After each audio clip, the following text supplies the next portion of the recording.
You are listening to the Enormocast.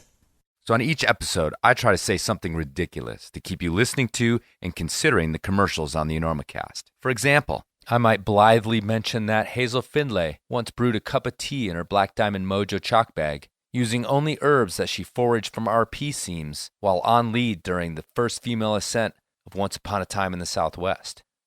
But of course, these are flat-out fabrications, fake news if you will. But what's not a lie is that Black Diamond simply makes and sells great gear to keep you safe, warm, and dry, and feeling as slick as Bootsy Collins' middle finger on your next adventure. You need good gear, and the climbers at Black Diamond make good gear, and they have supported the Enormocast since nearly its inception. So please consider that next time you're about to throw down hard cash for that next prized piece of gear. Black Diamond is a proud supporter of the Enormocast. We gotta get Listen, where are you playing in town? You playing here? We're doing the Enormo Dome, whatever it is. It's terrific. Oh, It's yeah, a big house. We place sold it outside out. of town. That's a Very big nice. place. You sold What's it that, out. 20,000 seats? You really should. Look, you better get up there before you panic. Those pens are loose. You're very good. I have really enjoyed climbing with you. We'll make it. I don't think so. But we shall continue with style.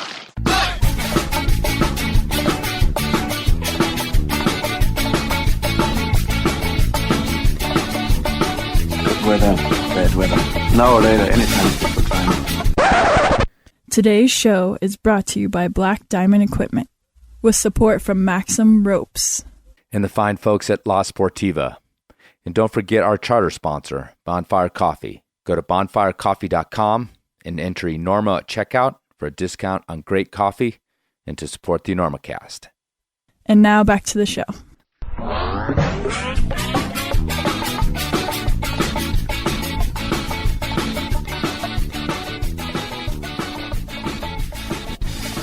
Hello and welcome to the Enormocast.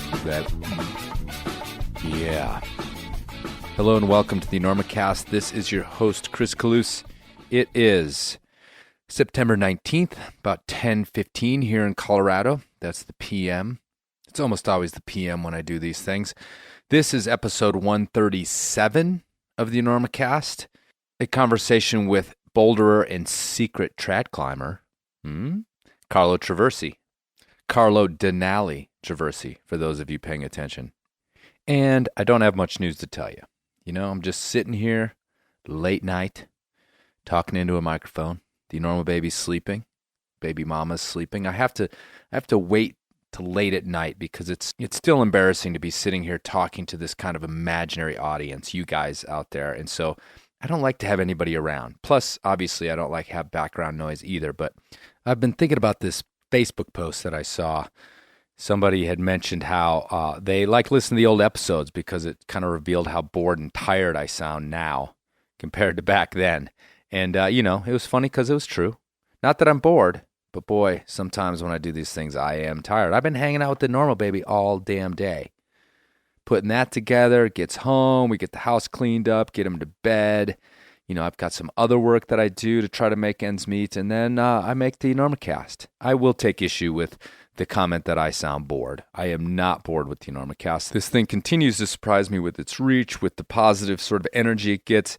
Talked to several people at the No Man's Land Film Festival this weekend who were inspired to do their own creative work by stuff that they listen to on the Enormocast. So, no, not bored. Yes, sometimes tired. Man, I sometimes think about what this thing could have been like if I'd have had it in 1990, or 1995 when I was on the road a lot, climbing, doing whatever I wanted to. This would have been an amazing hustle to stay on the road. Could have been easily done on the road in a van, except for the problem that the internet didn't really exist. So it fell into my lap later in life, and now I just have to deal with it. Deal with all the other stuff that goes on, and still pumping out 2 episodes a month. But the moral of the story is, wouldn't be doing it if you guys weren't listening. None of it would work. I really would be just talking to the wall, just screaming at the wall. So there, that was a bit of an old school one, wasn't it? Getting some stuff off my chest. Anyway, let's get to that interview with Carlo Traversi. This was a cool one because it was more than I expected. And I'm getting better at just leaving my preconceived notions at the door because I've learned through this thing that you don't really know what you're going to get when you sit down with some of these folks, which is why it's entertaining, right? And it's sort of a complaint that Carlo had at the end of the podcast where he talked about people kind of deciding who he is before they'd ever met him. I don't think I went that far, but I did have a notion, boulderer. You know how I feel about that. I don't feel a good connection to those people, so I have to kind of fill in the gaps a little bit in my mind. But again, I'm getting better at leaving that at the door, and it was a fun and surprising interview with Carlo, and I hope you guys enjoy it too. Rock climber Carlo Traversi. And now I'm going to bed. No, wait. Got to record a commercial too.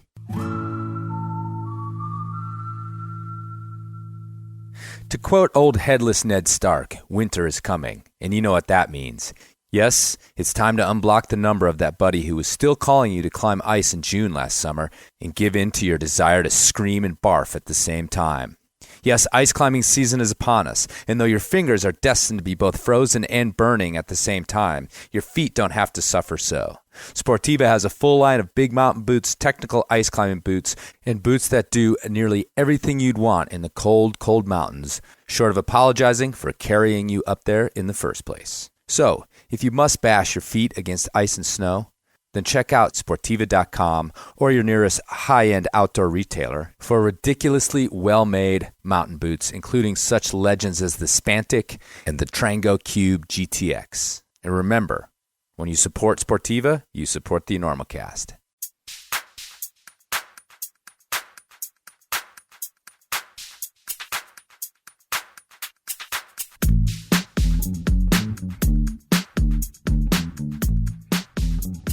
Anyway, but yeah, I did find out online in my 5 minutes of research that your middle name is Denali. Is there anything important about that in terms of climbing?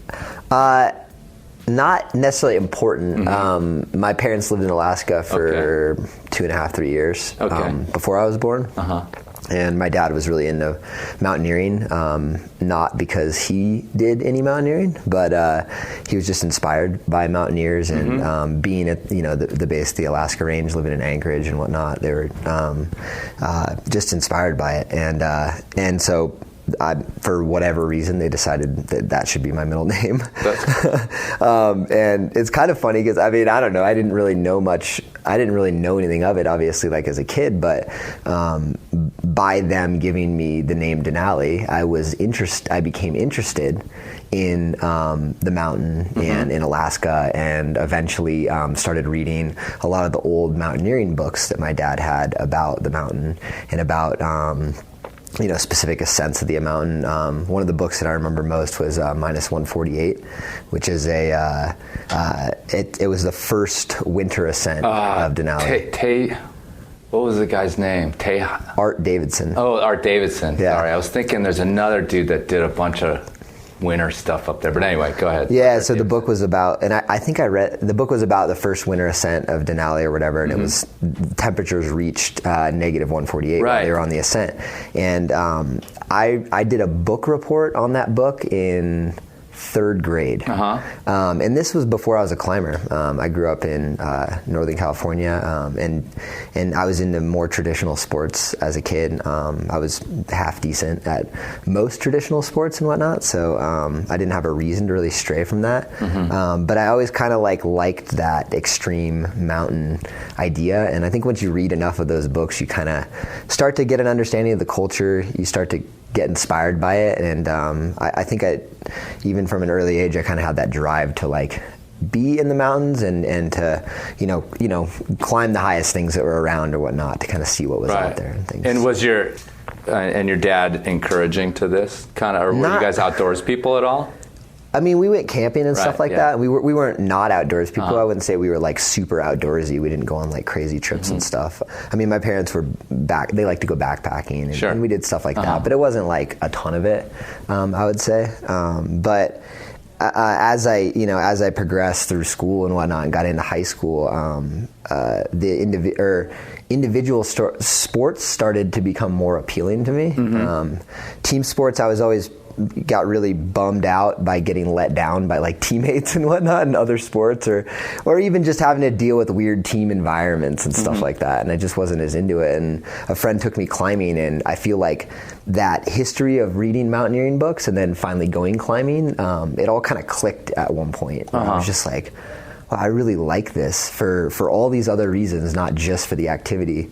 And it was funny because I kind of sucked at climbing to start. Like I was pretty shitty. Really? Like, yeah, I wasn't like this kid that just showed up and was like just killing it right away. That's like funny, I sucked ass. That's like, the normal story. Exactly. Like I was like really good at it. No, man, I was like sloppy ass technique. Like I wasn't a natural climber at that, especially at like a young age or whatever. And I would say that I was much, much better at like soccer or basketball or baseball than I was at climbing, which was kind of odd for me to be like just going like wanting to go climbing all the time. But I was just drawn to it because I enjoyed the activity more than the other things, even though I was better probably at other sports and whatnot. I was in highly competitive soccer as a kid, and I could have taken that to a really, really high level.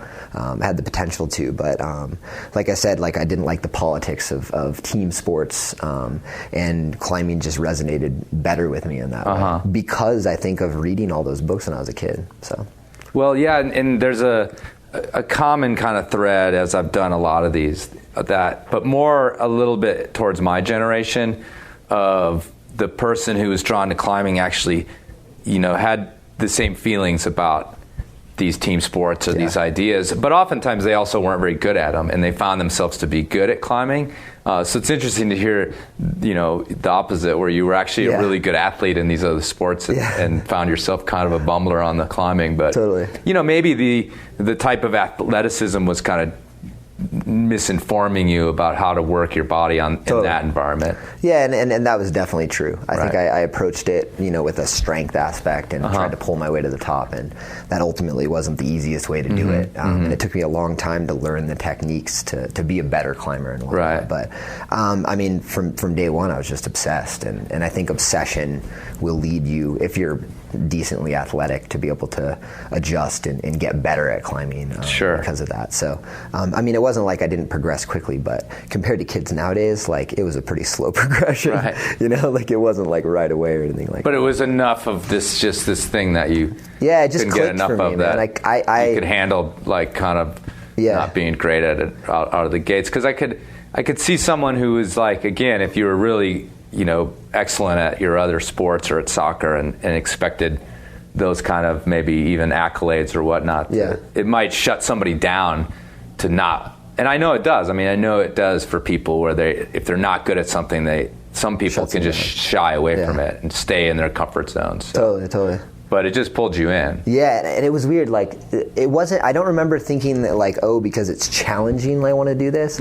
It just was like the pure style of the activity and kind of the culture of it and kind of the freedom of it was like really resonated with me. It was like, wow, I can really like achieve things. I can climb these things that seem impossible. And I don't know, just something about the culture of it, the community in California there at the local gym was pretty inviting to me. And it was kind of this like counterculture thing. I kind of liked having an identity that was really different from everyone else in my school and whatnot. And I liked that fact. I liked that it's not like that anymore. Like for kids, there's so many kids on youth teams nowadays that their identity is still wrapped up in the same kind of team element when they're getting going. But when I started, I was like the freak at my high school that was like, people are like, why the hell do you climb rocks? And like, I mean, I know a lot of us that have been climbing for a long time dealt with that at some point in their life. So I wasn't alone in that, but in my community and in the world that I came from, it was really weird to be doing. Well, yeah, but then you had to be that kind of kid.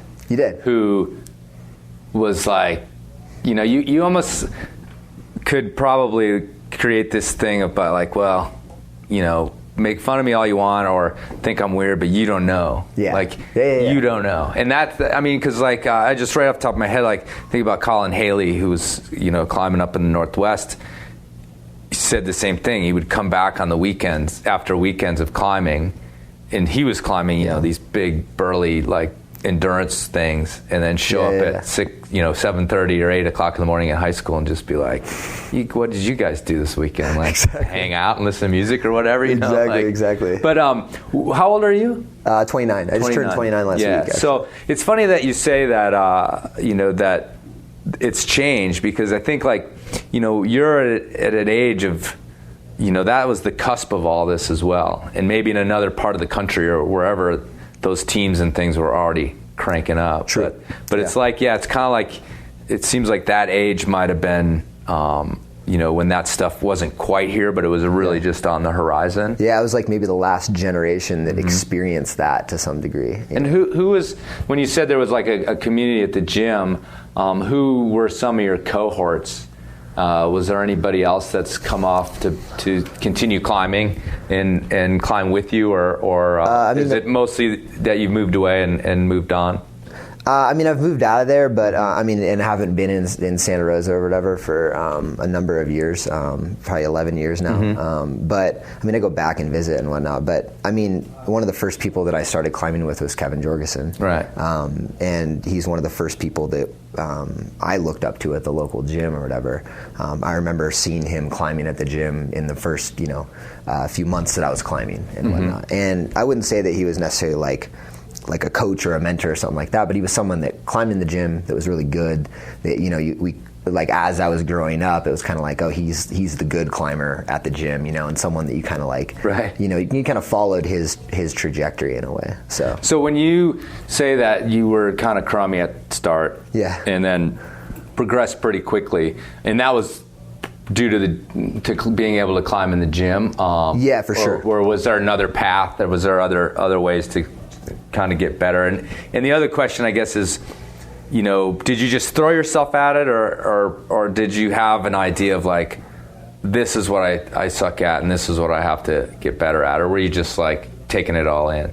I didn't have like the intention. I was just felt obsessed with the activity of climbing. And when I picked up climbing, the summer that I picked it up, when I turned 14 and started climbing, my parents had gotten divorced that summer. Okay. And my dad basically traveled for work every week during my whole upbringing. And he would only be home on the weekends. And when they got divorced, my parents got divorced, my dad had my brother and I half the time. And so that meant that he was with us all week and through the weekends and stuff like that. And that summer that they split up, my dad didn't know what to do with us during the week, basically. Because he had to work, and he would work from home or had an office around. And he had no idea what to do with us. So when he found out that my brother and I, because I started climbing with my brother, basically, when he found out that we were really stoked on going rock climbing, he just bought us a year membership, each of us, at the gym. And every day at like 9 a.m., he would drop us off at the gym, and he'd pick us up at like 5 or 6 o'clock at night when he was done working. And we basically lived at the gym for 3 months, straight up. He'd give us like $10 for lunch, and we'd walk down the street to the gas station and get food and then go back to the gym. And that was our life for the first 3 months. And we were absolutely obsessive about it. I mean, we literally would climb for 8 hours a day for 3 months straight. And then when school started, the seed of obsession was already there. And we would try and be in the gym as much as possible, even when school was going on. And it just kind of grew from there. And I think my dad had a really hard time once he realized how obsessed we were, because I don't think he wanted us to be like necessarily climbers or into the climbing activity right away. Like, it was kind of this weird foreign thing to him, and he didn't see it as like this trajectory towards success in life to be like a dirtbag climber, basically. It's kind of not. It's kind of not, exactly. It's still not quite. In traditional success. The traditional success. And he comes from a business background and kind of built himself up from nothing with education and through the business world and just working his ass off there. So it was a totally different way of looking at things. And I don't remember ever having the perception at that time of being like, this is what I want to be doing. It was more just like, I love going rock climbing, Right. and I'm going to try and go rock climbing as much as I possibly can because I just love doing it and being there and at the gym. And I mean, we climbed outside too, like during the summers and during breaks off and stuff. I climbed a lot in Bishop and in Tahoe and in Yosemite. Some of my first, leads were in Yosemite on like old trad routes and stuff like that. So I'd say some of the first 510s and 511s I did were leading trad in Yosemite. Right. Which is funny because most people know me as a boulderer, but Sure. I started off and I bouldered, I sport climbed, I did everything. I just loved climbing, but I had a lot of friends that were older and they were like totally into moderate trad in the valley. So they would take me out to the valley and go climb moderate trad. So the coincidence, or it's not a coincidence, sorry, the circumstance of you climbing and this divorce that ended up sticking you in the gym, was that a emotional, in terms of the way your brother and you dealt with it, was it super heavy? Yeah, it was heavy times. Heavy time. I don't know if my brother and I would look back at it and think about it that way, Right. but I think at the time we didn't think about it that way. In retrospect, probably was. It's your life is getting tipped all upside down. Your family device is being torn apart, and it's going through a restructuring of you understanding what your family is and how that operates and whatnot. And I think that the climbing community provided like a stable family environment. In that way, there was a lot of really cool people at the gym, and a lot of people that their lifestyle resonated with me as a kid. Kind of rebellious, but they were pretty dialed in people. They all had regular jobs and whatnot, but they're all total weekend warriors, and they were really stoked on climbing and finding an activity with those people that meshed with what I like to do, and then having this kind of cool family community. It was kind of perfect timing for me. That's kind of what I was asking, I guess, and not to like do some pop psychology. But, exactly. But you just said something I was. You just this is like half Oprah, Dr. Phil, whatever. But what you said just a second ago was a question I was going to ask you, which is that was there like a little community created for you at the gym, and maybe it had nothing to do with that, the divorce, or maybe it would have happened anyway, but. I just think about like kids, especially if you were like super amped and a lot of the people at that time at the gym were older climbers, because I've mentioned this before, and climbing was an adult activity up until the last 15 years or so. So I talked to people who started young that are your age and older. They had to then get into this community with older people. It was, yeah. And all of my climbing partners were, mid-20s to into their 40s. I was one of the only kids climbing at the gym consistently. And I think it was weird for the community because they're like, who are these little kids? Well, and then also they're just like, they're going to be super cool to you guys. And totally. See you every day. And if you were like the gym rats that were showing up 9 every single day, I'm sure they were like, just you were the mascots, of the whole place. And then that thing you said about rebellion is interesting too, because it is a type of subculture and it is a type of rebellion, but it's also like it can usually be a pretty healthy one. It is. It's like we're not rebellious in that we're going out and doing bad things, but we're rebellious in the sense that we're a little counterculture to these ideas of what success means and what.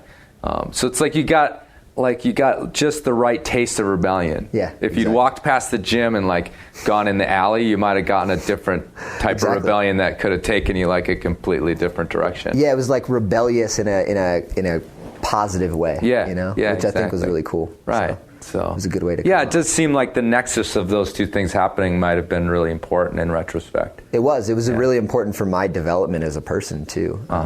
And I definitely developed as a person at that time through climbing and through the climbing world, and through these people that I viewed as mentors. And there was a lot of them. It wasn't just 1 or 2 people at the gym. It was a variety of people that were older that I climbed with that all served as mentors in some capacity as I was growing up. So. When did you start to think about this, as a direction for your life or a life goal to stay with this? Because I could, we're all just like casting around in high school for what we're going to be, what we're going to do. Some people think of it earlier than others. And so I can imagine that climbing might have been this sort of place marker thing that you had in high school, but not really this view of like, well, I could be a pro climber, I could be a careerist, but maybe so. Like, when did you start to think about that in terms of what you were going to maybe do with your life in terms of that choice? Yeah, I mean, growing up in high school, the idea of being a pro climber wasn't really an option or a possibility. It's certainly not something that you say to your parents, that's for sure. But even I remember my mentality of leaving high school was, I wasn't that good of a climber then anyways. I had gotten fairly strong, but in the whole scheme of things, it wasn't like I'm good enough to do this, you know what I mean? I didn't feel that way. I just was like, I really like doing this activity. I don't like this school shit. And when I get out of here, I kind of want to just be able to go climbing. But I guess I didn't really allow myself to make that decision because, obviously my parents had a lot of sway over what I was going to be doing after I left high school. I knew how to work. I had a job at the gym. I was route setting at the gym through high school pretty quickly. So I was always working and things like that. But, the idea all along was that my parents always felt like as a parent they weren't going to be successful unless I went and did college. Right, yeah. No, that's super typical. Which is typical and totally understanding. Right. So, the idea was that I would go to, college right after I got out of high school. And it's funny because I feel like I kind of bailed on school before high school even ended. This is kind of like a funny story, but I did independent study PE in high school so that I could get out early and go climbing the last 2 years of high school. And the independent study was for rock climbing, which is kind of funny. So I had like a coach that was like a good friend or whatever that would sign off the paperwork and everything. But I was supposed to be writing reports all through high school to do some of the study aspect of it. How'd that go? Didn't How'd do your any reports of it. come along? Didn't do any. Still got those on a floppy disk somewhere? Yeah, right. I think I did a few reports, but I basically failed PE technically for 2 years. And then right before, 6 months before I was supposed to graduate, the counselor at the high school brought me into a room. Hey, guess what? You're not graduating. Hey, guess what? You're not going to graduate because you didn't qualify. I was a high school teacher. You know that, right? Credits. So I know this whole story and kind of. So keep going. Sorry. So I hatched up this plan to basically be like, okay, in the process of learning that I wasn't going to graduate from high school, somebody I knew told me about NOLS, the National Outdoor Leadership School. And they were like, hey, what if you did NOLS for the last semester of high school and you get basically college credits for education credits for it? And then you can also qualify for PE credits for it because it's like an outdoor activity and like all this stuff. So I went to my counselor and she's like, I think I can work this out for you. So fortunately, my parents were stoked because they're like, well, yeah, he disappears and does whatever and is not actually in school, but at least he graduates. I mean, the best thing you can possibly do is at least just get get the diploma so he can go to college, And so I went on a semester in the Rockies, and this was the first time I'd really traveled and climbed much out of California. Okay. And really adventured on my own outside of the state. And we did backpacking in the Canyonlands for 3 weeks, and then did a river section on the Green River with like kayaking, canoeing and rafting and whatnot. And then we did a climbing section in the House Range in Utah. Out near Ibex, and then we also bouldered in Ibex, and then I was actually able to boulder like a V10 like on the course or whatever, which they said is the only person that's ever bouldered basically V10 on like a NOLS course, which I thought was pretty hilarious. I would imagine that's pretty uncommon. Yeah, exactly. But it kind of exposed me to a little bit more of a dirtbag lifestyle in that way too, because we basically camped outside for 3 months and never, I didn't shower for 3 months straight, and just kind of learned living on a thermarest in a sleeping bag, wherever, was pretty damn awesome. And I didn't really need to have a house, and I kind of liked that lifestyle. Then when I was done with that, I came back, got my diploma. I didn't even go to my high school graduation. I went climbing at Donner Summit, and I did a boulder problem in my cap and gown, and just sent it to my mom. And it's like, here's the graduation photo. I was just obsessed, I just kept rolling with it.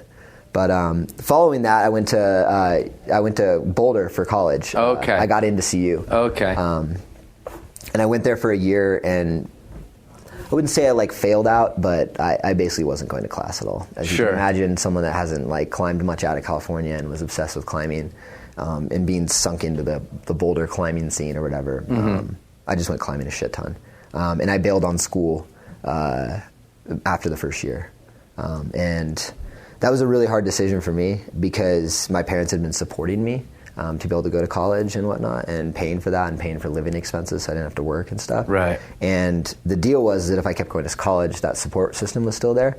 And if I quit college, then that support system was stripped away entirely, which was a hard decision for me. It's either you pick what you really want to be doing and it's going to be a struggle, or you stick with this path that's laid out in front of you and everything is a little bit more cushy. And I mean, I took obviously the non-cushy path. Right. So, and it was a real deal. It wasn't like oh, you're cut off, but we'll kind of like help you out a little here and there. It was like full cut off. It was like, you can come home for the summer for 2 months. You're going to be working and like paying rent at the house, like a little bit. And after 2 months of living at home, you need to get your own apartment and you need to be out of the house, basically. Right.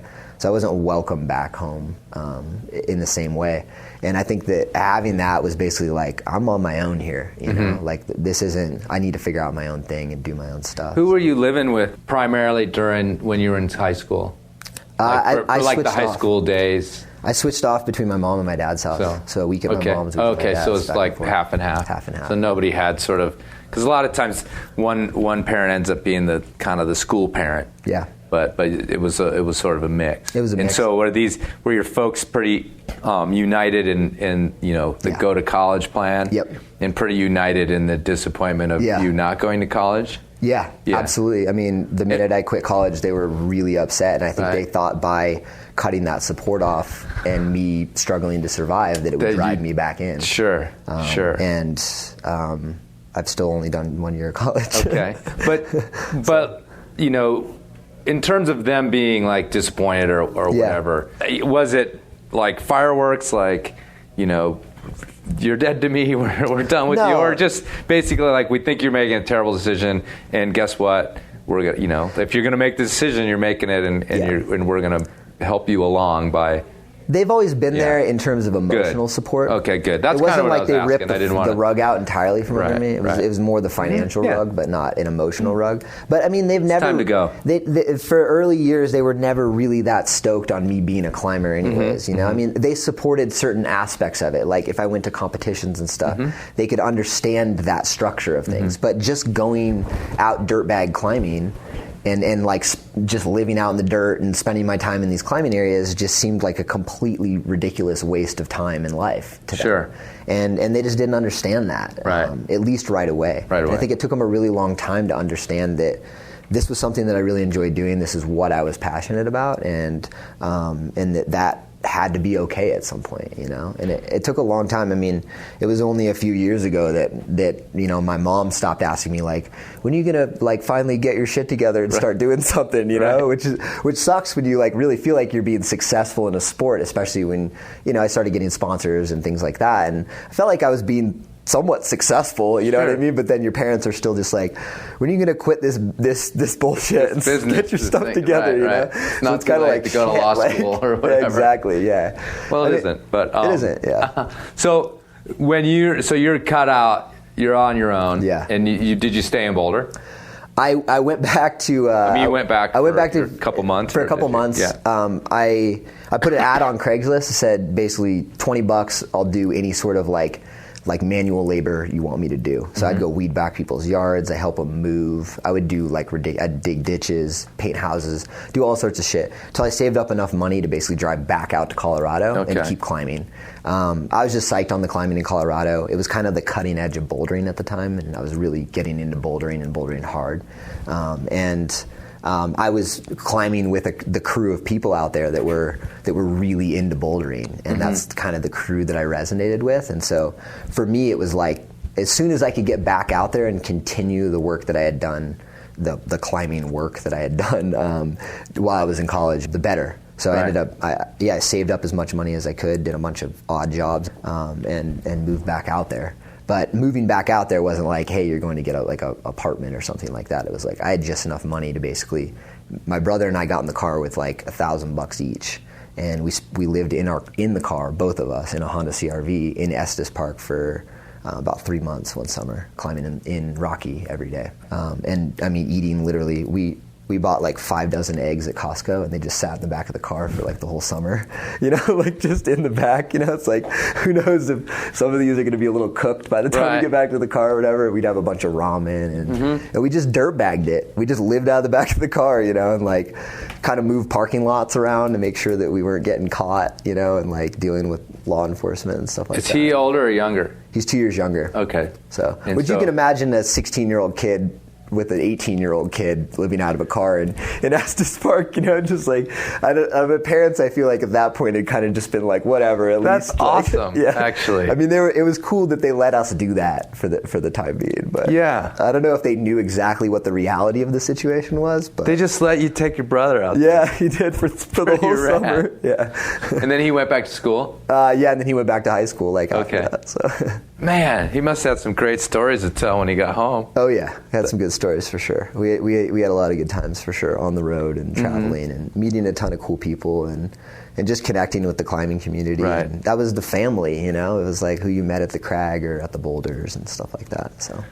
Yeah. So man, this is like, God, you're only 18 at this point. Yeah. And this is it. You're on your own. I'm on my own. Yeah. and I ended up getting a restaurant job in Boulder as the fall came, and moved into a place in Boulder, and had a restaurant job there for 6 months before I got fired, because I got really, really sick. And it was actually fortunate because right around that time I got fired, I was started to look for another job because I didn't have any money to pay rent. Actually, one funny aside is that I was out in Colorado at the end of that summer, and I completely ran out of money at the end of the summer. And before I got the restaurant job, I was like, I just want to come home. And my brother had flown home for high school, whatever, and I had zero money. I remember looking at my bank account. I had 72 cents left, and like no credit cards, no anything. That was just what I had. And I just remember being parked like outside of a friend's house and just being like I gas can't, gauge. Yeah, I actually can't go anywhere. Like I can't do anything. I can't eat. I can't. And it was just like a weird moment that I had, where I was just like, I gotta like figure out how I'm gonna survive and stay here. And it became like a survival mechanism. And I did I'd found some odd jobs. I worked for a temp agency for a little while. And would put me to work at random bullshit for like minimum wage, and then I got a restaurant job, which helped me get going. And then when I got fired from the restaurant job, I found a job at the Spot and started route setting again at the Spot. And that kind of connected me even further with the climbing community in Boulder and allowed me to have something stable, even though it was only a couple days a week of work, but it was enough to survive and to pay rent and to go on a couple little trips here and there and just get stronger climbing in the gym. And so that was kind of when that switch got thrown in terms of like, I'm going to, here I am in this facility and I can like really get strong. Yeah, for sure. And I mean, I got my first sponsorship through 510 when I was 18, so the summer before. And I started to really see it as a potential avenue for success. I'd won a couple comps, local comps, and made some money doing that. And I don't know, maybe it was totally irrational, like my desire to keep doing it, because I don't remember really even thinking about it as like an option to still be a professional climber to make enough money at that time. But I was like, I'm going to keep doing this and keep working in the climbing world and try and just progress within the climbing world as much as I can, whether that's in route setting or in climbing full time or whatever that could be, And it was never like the grand goal was to be a professional climber. Like I never had that all along. It just came to the point one time where I was being supported enough that I could stop working and do the things that I wanted to do. And it wasn't like this like, oh my God, like it's here, the moment, like I made it, It was like this very, very slow transition into that, where I started doing video work for Dead Point magazine. I started selling photos of friends and stuff like that to magazines, and started being able to patch together an income, not necessarily just from climbing and sponsorships, but from a variety of different things in the climbing world. That got to the point where I could stop having like a solid, weekly job or whatever, and be able to climb more full time. Right. So let's talk a little bit about your climbing. At some point when you were younger, you were climbing all these different things. There was gym climbing was kind of the cornerstone, but like a lot of climbers, you that was sort of what you did before you could go outside, and you involved yourself with trad climbing because they were taking you to do that, and probably sport climbing and probably bouldering. And so what is it, do you think, about bouldering because you said, just like you said, that's where you've made your name in a sense. Yeah. And it's also what drew you back to Boulder, Colorado. So what is it about bouldering you think that is, drew you to the point where at some point you probably had to kind of give up everything else and be this boulderer if you were going to become as good as you've become? Whether that's still the case, we'll get to that. But but there had to have been an era where like, this is what I'm doing only. I mean, it's easy to follow things that you're finding you're having a lot of success in. Okay. And when I moved to Boulder, the cool thing to do for people my age was to be bouldering. So climbing with people like Daniel Woods and others that lived in Boulder. I climbed with those guys a lot. I climbed with a lot of like John Cardwell when he was in Boulder and early on, and those people I climbed with a ton. In my early days in Boulder, and we all bouldered a lot. And that's just what the cool thing to do was. And it was kind of this cool golden era of bouldering in Colorado as well, where there was a ton of hard development being done, like V14s, some V15s getting put up. And it was kind of the start of that, like really difficult development in bouldering. And I found myself at that line where I could be a part of that. And that's addicting to be a part of. And it's really cool to be a part of that development. Whereas I didn't see that development happening in sport climbing or trad climbing at the time, at least in Colorado. And that's not that it wasn't happening, it's just that it wasn't happening within my community that I was associated with the younger generation of climbers. Yeah, it kind of wasn't happening. Yeah.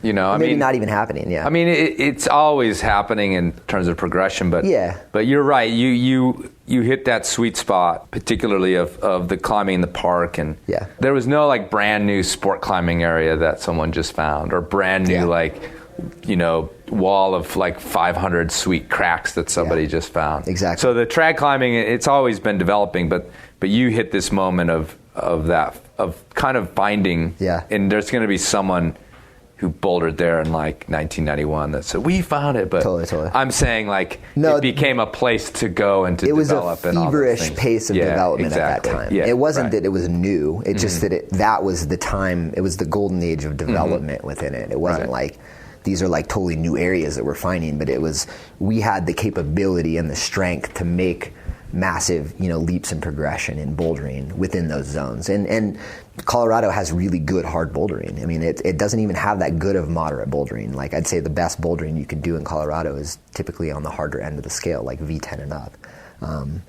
I think there's plenty of other areas to go to, that have much better easy climbing. So, but it was a good place to be for that. And it wasn't a conscious effort to be like, I'm going to do bouldering now. It was just like, I just got sucked into it, Sure. And I think it took a couple years before I finally was able to kind of find my way out of it in a lot of ways, because it's not like I just loved bouldering and that's all I ever wanted to do. I still went trad climbing occasionally. I still went sport climbing occasionally. I did a couple trips to Rifle here and there. I climbed trad like when I would go back home and climb in Yosemite and whatnot. And I still did some of that, but the 90% of the focus was on bouldering. So. Well, it seems like that you're at the right age, because what are you, like early 20s now? Now? I mean, sorry. Then. Are you early 20s during that time? Yeah. I mean, watching it again, I as the older guy, you're right, it was the cool thing to do.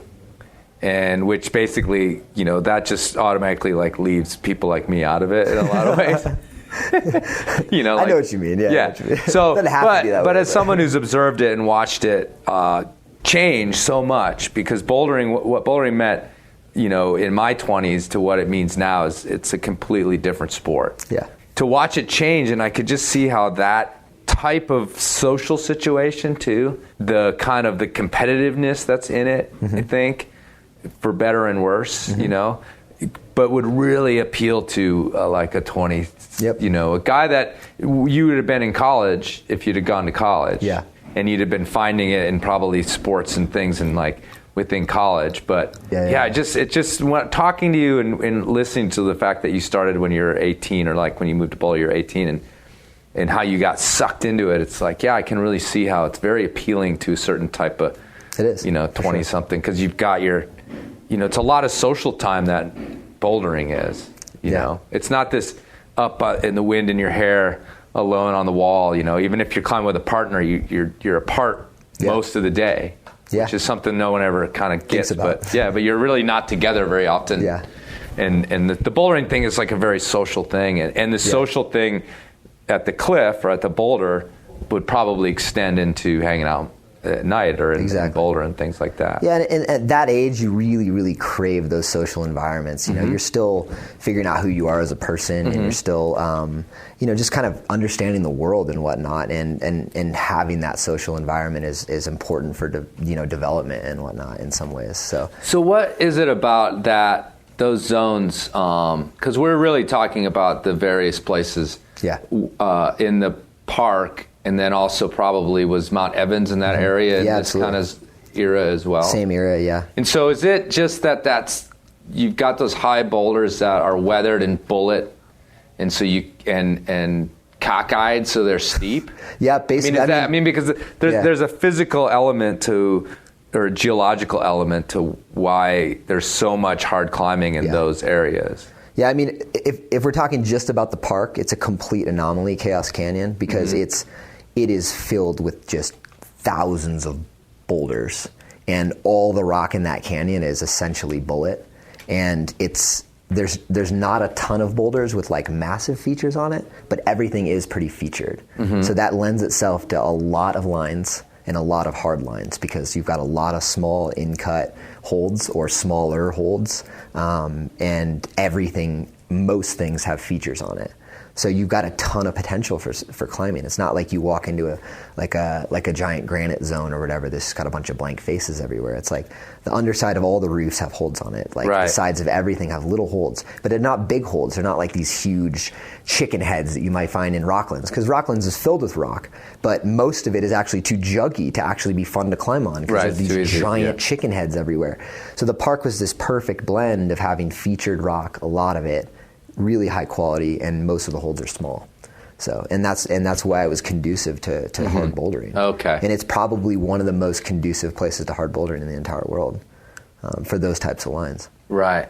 And can I ask you an access question? Yeah. About this and ongoing? You guys were probably infiltrating, at first, but when you guys started bouldering up there en masse, was there any sort of concern from the park about just having so many people up in this place that they weren't used to having people? And I know there's been problem with pad stashing and all that sort of thing, and I don't necessarily want to get into that specifically, but just I can imagine there was some sort of surprise when there's this place that very few people had ever gone, and all of a sudden there's just these pad people marching in and out of it all the time. Was there any pushback from the park or any concern or anything like that? I was lucky enough that when I started climbing there, it hadn't become a big enough destination that was really a big issue. When the first, say, 4 or 5 years that I climbed in the park, I really wouldn't see many other people bouldering up there. It was me and the crew of people that I was with, or if we did see people up there, it was people that we knew that were already going to be up there. You know what I mean? It wasn't like this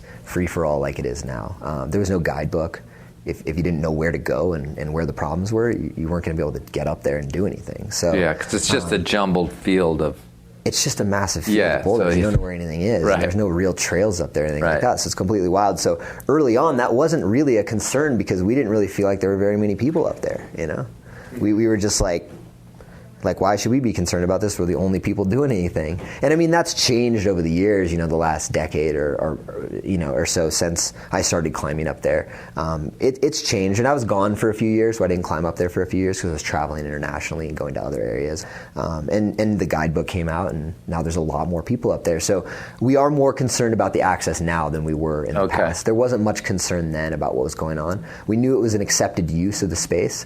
The rangers knew what we were doing, but they didn't really know much about it, like they do now, at least. So as far as access goes, that just wasn't a concern starting off. Okay. So. Yeah, it's just been... We were also, I was 21 years old, like when I think of rangers at that time, I remember rangers hassling us in Yosemite and shit. So the first thing you want to do with a ranger is flip them off and go do your thing. Like, don't bother me. You know what I mean? Yeah, so, totally. And that's me as an early 20-year-old, that's how we all were in that way. But as I've grown up, I've become a lot more aware of those potential access issues and things like that. So. Yeah, I was just curious. I've guided up there for years, so I've climbed in the park just as a rock climber, as a rope climber for years and years and years, and I just know, like, the kind of stick in the mud ways of the National Park Service, and I've always been curious if it was more like, or at some point they must have been like, well, gosh, what's going on here, or like pretty soon they start to notice the pad people like marching back and forth. I think it was a slow progression right. where eventually they were like, okay, there's enough of these guys. We need to start having some discussions about what's going on. I wasn't in those early discussions about that stuff. I wasn't super aware of it.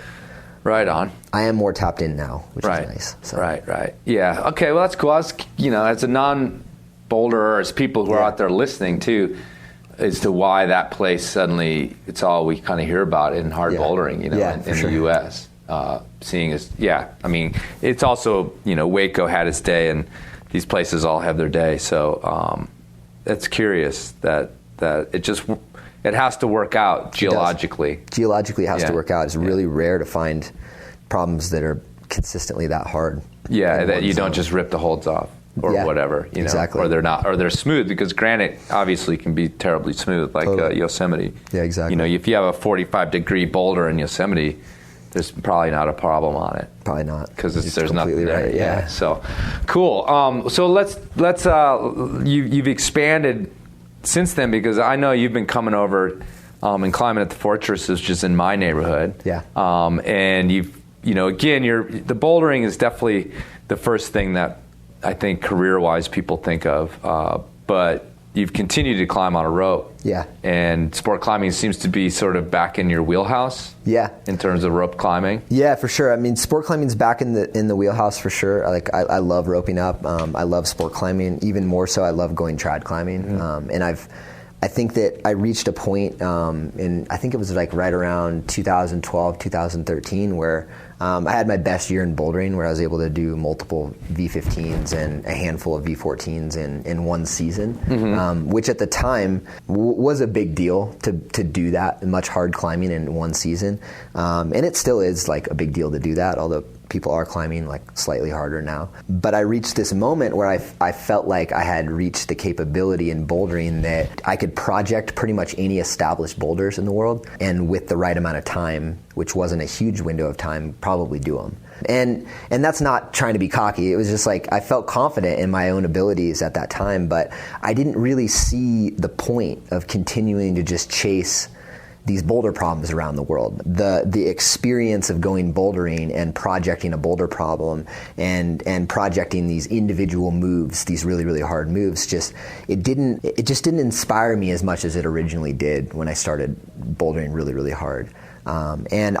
What I decided at that time was that I wanted to take my strengths in bouldering and apply them to bigger objectives that had inspired me from the very beginning, which were trad climbing and walls, and hopefully at some point, alpine and peaks and stuff like that.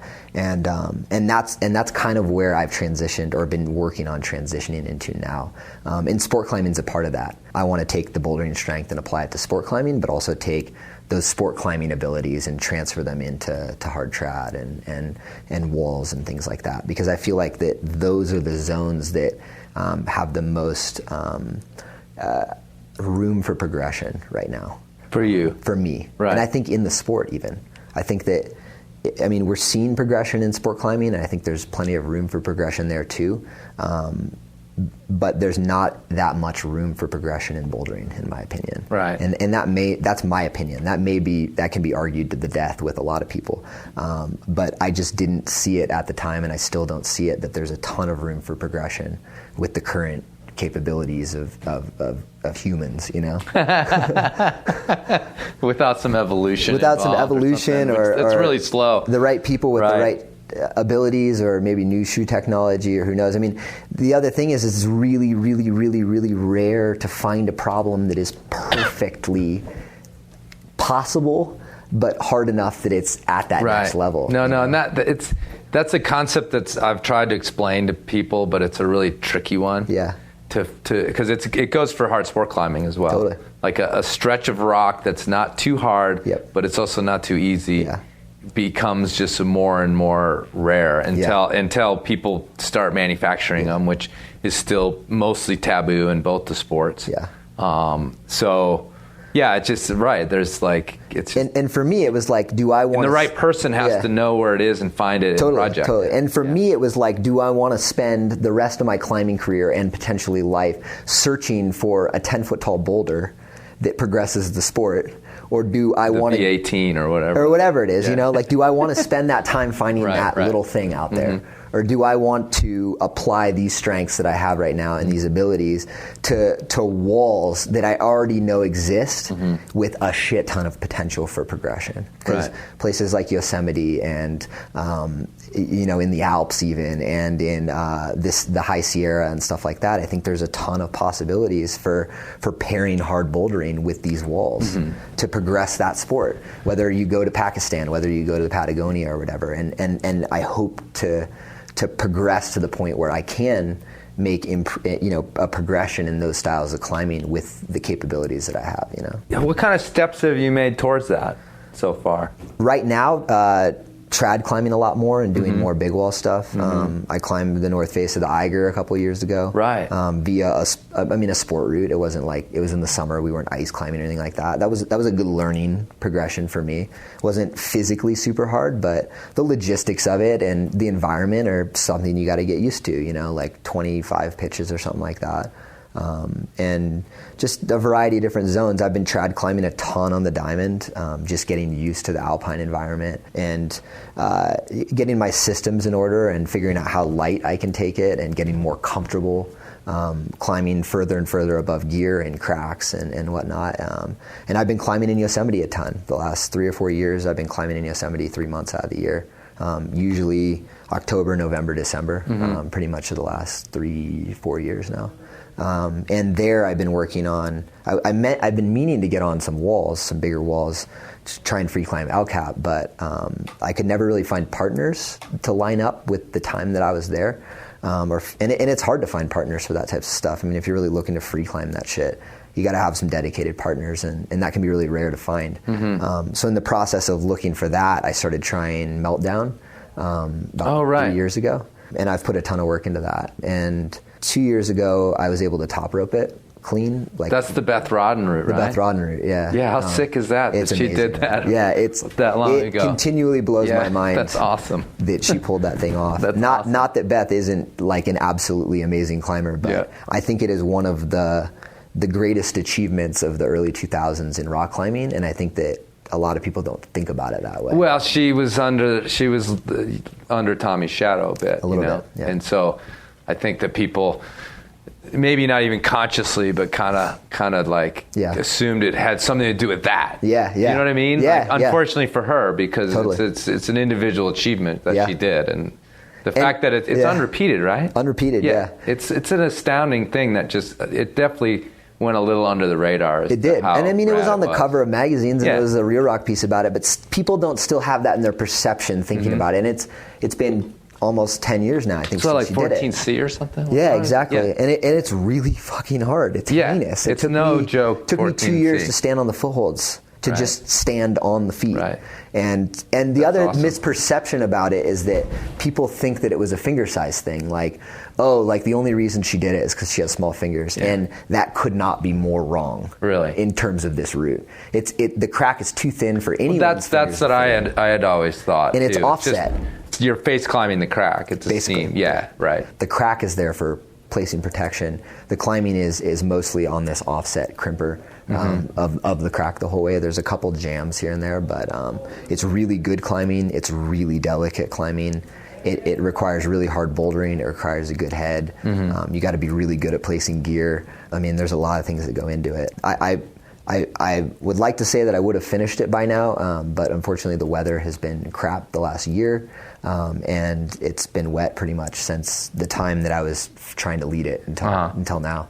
So this last year I was headed back for a few months to try and finish it up, and because of the waterfall was so close to it, it didn't dry out for all of last fall, which is the only time to climb on it, because in the spring there's too much runoff, and in the fall you got to find this perfect window between the summertime heat and when the rains start or snow starts in the high country. Right.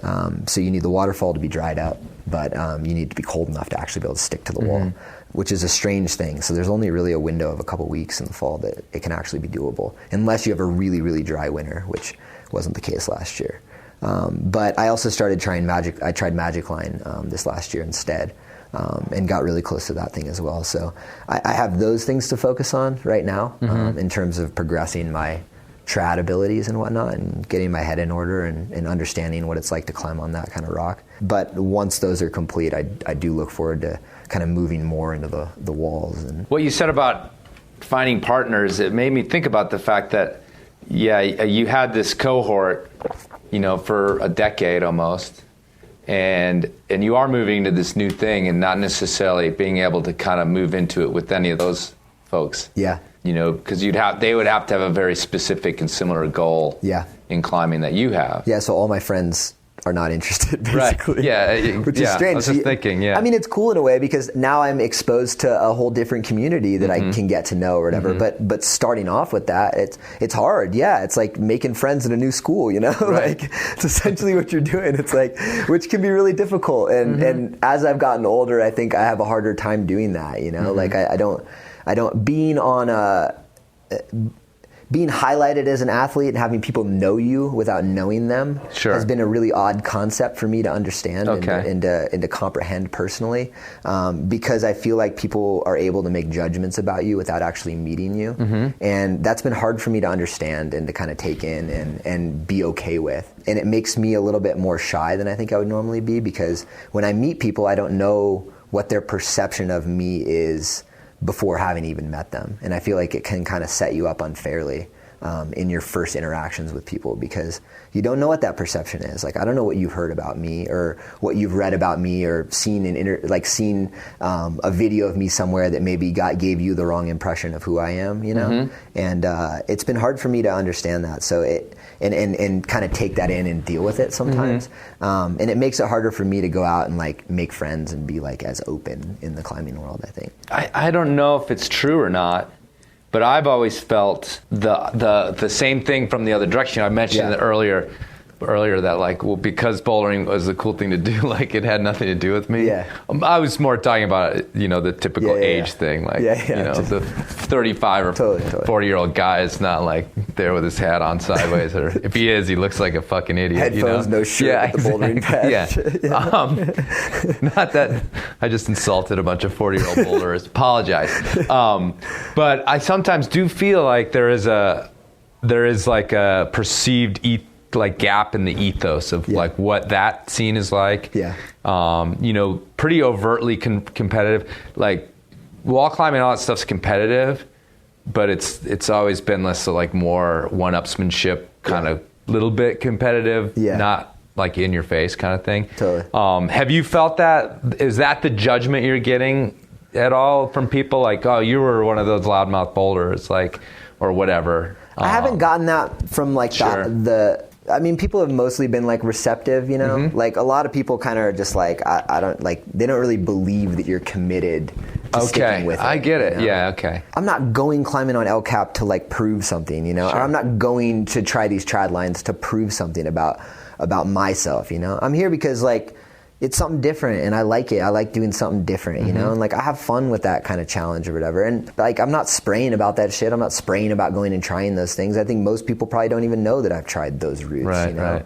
And it's like, that doesn't bother me, man. I disappear for a couple months, try my thing, and it's like, I do what I want to do, It's like, so I haven't felt that perception. It's been mainly just as like, and maybe it's my sensitivity just to the general public of climbers, that it's like, I don't know. I mean, I've just heard people be like, I've heard stuff from people when I like show up at gyms or whatever, and I'm like looking to train or whatever, and people have been like, yeah, that Carlo's kind of a dickhead or whatever, because he shows up to train at the gym, he doesn't talk to anybody. You know what I mean? Like, I've heard that from people. It's just been like, yeah, people think you're not really that friendly because you don't really talk to people at the gym and things like that. And it's like, well, how often do you go up to random people and talk to them at the gym? And it's like, most people are like, I never do that, right. you know? And it's like, well, why do you expect that of me, you know? And it's like, I got to get my training in too, and sometimes I don't have a lot of time. I just want to show up at the gym and like get a workout in and get the hell out, you know? And so I'm not there to like it's official all the time. Give Carlo a fucking break, everybody. Like, come on. I'm not asking for a break. I'm just saying that that's something that I'm like sensitive to nowadays. I got you. You know, like I do feel like when I go into gyms, I don't want people to think I'm like a dick. Like I want, like, I'm a nice person. Like I'm approachable, you know. Okay, cool. Like sometimes I'm trying to like, you know, I have my plan and I'm trying to get shit done, but like, I don't know, like I don't want that perception. Sure. I'm sensitive to it. I'm not saying it's anyone's fault, you know.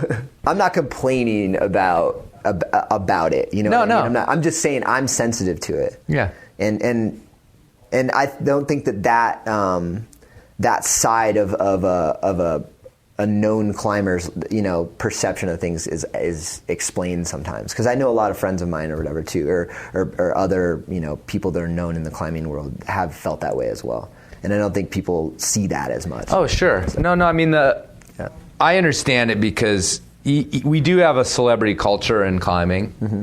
and on this podcast, and I believe this too, I find it really cool, the fact that like our best celebrity climbers, you know, we still can hang out with them. We can still climb at the same crags with them. This isn't NBA basketball. Totally. You know, I can climb on the same routes that you climb on. Absolutely. Your warm-ups or whatever. You know, that's like the typical we all play response. On the same court. But at the same time, we have this celebrity culture, and people I know do. Some of them are nervous about talking to pro climbers, or like if Lynn Hill's there, you know, I know plenty of women that are just like, I couldn't say anything to her, you know. I'm falling apart. You know, and that's Lynn Hill, so that's like a big deal. And I've always just said, well, no, I mean, it's just Lynn Hill, like she's really nice and she's really sweet. But the fact is that Lynn can come across the same way too, of like, she's here to climb, and like let's leave her alone. Totally. So I am. And I'm like, you know, I have this like one foot in both worlds with this podcast. And my coming back and reporting to somebody that like Tommy Caldwell's a super nice guy, that still doesn't mean that they're going to approach them at the crag. And be a really nice guy. Well, but because also people they can be like, well, I don't want to, you know, mess with them because they're out here climbing and having a good time. Yeah. But the dark side of that is the other thing, which is you know, kind of this weird resentment that people have towards professional climbers. Yeah, totally. And it can kind of go both ways. There's the fan people who are like, you know, oh my God, that's him. And there's fuck that guy. Like, you know, he thinks he's so cool, or because he's got, a couple shoe sponsors or something like that. Yeah, exactly. So, I mean, I understand, like, you're not just a normal climber when you're a public figure and a pro climber. Yeah. But you kind of want to be now at the same time. I mean, you want people to know that, like, if you're out climbing, you're just a climber like they are. Yeah. I mean, I would never want people to think that just because I get paid to do this, that that my climbing and my time at a crag is more important than theirs. Sure. And it's really, really important for people to understand that. You know, it's like our ability and our chances to go get on climbs and our time climbing is just as valuable no matter who we are. Right. You know? Whether you're a 9-to-5 and weekend warrior, or you're a pro climber, you know. And honestly, I'd say that in a lot of ways, I'm sensitive to the fact that the people that have less free time to go climbing, their climbing time is a lot more important in some ways than my climbing. Right. Is, you know, because I desperate, have, you know, like they should have the priority to be able to, you know, to get the time on the routes that they want and stuff like that ahead of me. And I'm sensitive to that, you know, like I see that and I'm like, I want people to be able to experience that more, you know? Like I want to see those people be able to achieve their goals and whatnot. Yeah, remember that when like Bob from accounting is gearing up below meltdown. Yeah, exactly, right? It's like, I'm just going to give it a burn, Carl. Give it a quick burn. Just like a slow aid of it. I just really want to aid climb this thing. Well, let me finish up here and ask you the question. You at some point you mentioned, it was a few years ago, your mom stopped asking you, like, what are you going to do with your life? Yeah. How's that all sitting now with the It's good now. Yeah. I mean, I think it took a long time, but I mean, both my parents now are really, really supportive of what I do, and I mean, I'm really lucky to have that support system for sure. And they both have a better understanding of what it means to do my job and to be a professional climber. And even though obviously none of us are making an absolute killing or making a ton of money or whatever, they've seen that I'm able to sustain a solid lifestyle, and support myself in a respectable way within the profession that I chose, And that's cool. I think that's great. It's come a long way for me personally, and I hope that more younger climbers get a lot more support early on, so that they can achieve those dreams. As things progress. Do you still climb with your brother? Yeah, I climb with my brother a ton. Yeah. Okay, cool. He still climbs a lot too. He's still a total dirt Have you guy. been able to kind of pull him into these bigger ideas at all? A little bit. My brother's a little bit more like scattered in his ways. Right. Super passionate about climbing, insanely strong climber, and he's just a little bit more scattered about his like goals and how he prepares for things. That's not to take anything away from what he does. He's What's really his talented. name? Giovanni. Yeah, another super Italian name. Nice. Giovanni Traversi. Chavio? Chavio is his middle name. Okay. So Not a mountain. Not a mountain. All right. No, but he's named after a little town in Switzerland that our ancestors came from. Okay. It's actually like in this valley called Val Bavona that has a shit ton of climbing in it. But yeah, he's still climbing a ton. I get to see him a decent amount. And Good. Yeah, it's cool. Right on. Well, thanks for sitting down. Thank you. And it's been a lot of fun. Yeah, it's been fun. I didn't know any of this stuff about you either. Cool, man. Well, I'm glad I could shed some light on where I'm from, what I do. It's been a great chat, and I appreciate it.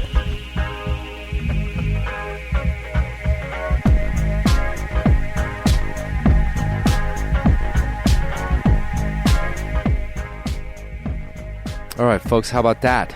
Carlo Traversi, everybody. Got some serious dirtbag street cred, that guy. I mean, that takes some courage. Let yourself run out of money, nothing left in your bank account on purpose. I don't think I could do that. I think my dad screwed me up with all these Calvinistic notions of hard work and all that bullshit. But luckily for you, it keeps me doing this podcast. And if you dig it, remember you can support it. Go to enormocast.com, click on the Help Out tab, and do what you can to keep the word getting out there to climbers that have never heard of this, have never heard of podcasting. They live in some dark cave in the Adirondacks or something, and they just don't know about technology. Get the word out. Make their lives better with technology. It always makes your life better. Technology always makes things better. Man, it is so delicious here in Colorado right now. Just cooling off day by day. Leaves are turning. The winds of autumn are blowing. It's incredible out there. I hope it's a delicious feast for the climbing senses where you are too. But don't get distracted by all that beauty. Keep it safe out there. Stay on point. And of course, check your knot.